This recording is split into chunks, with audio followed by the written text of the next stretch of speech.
All BTAD গাঁওবুঢ়া এছ'চিয়েশ্যনৰ foundation 19তম foundation day আছিল।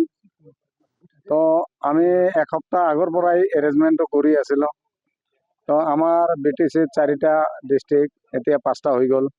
এই 5টা ডিষ্ট্ৰিক্টৰ পৰাই আমি প্ৰত্যেকজন গাঁওবুঢ়া আজি আমাৰ এইখন 1 নম্বৰ হাছৰাবাৰীত,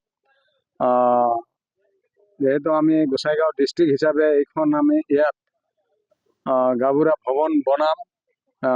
অলৰেডি আমি সাইনবোৰ্ড দি দিছোঁ। তো আজি আমাৰ অল বিটিএডি গাঁওবুঢ়াৰ প্ৰত্যেকজন গাঁওবুঢ়া 1500ৰ ওপৰত গাঁওবুঢ়া আমাৰ ইয়াত আহি উপস্থিত হৈ আমাৰ আজিৰ কাৰ্যসূচীখন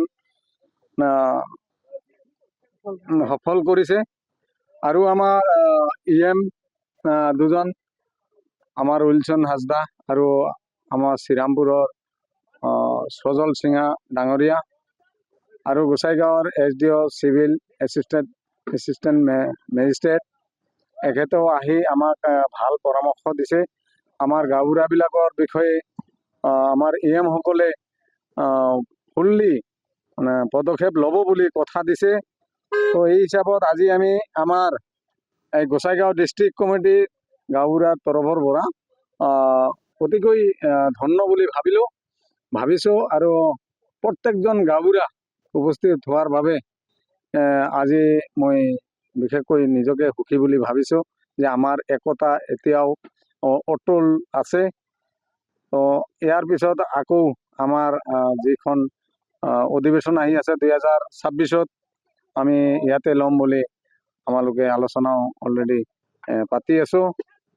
তো আজি আশাত আছোঁ আমি BTR চৰকাৰে আমাক কি ধৰণে সহায় কৰে। আমি আশাবাদী যে BTR চৰকাৰ থাকোঁতেই আমাক কিবা এটা ব্যৱস্থা ল'ব, কাৰণ আমি বিনামূলীয়াকৈ সমাজত কাম কৰি আছোঁ।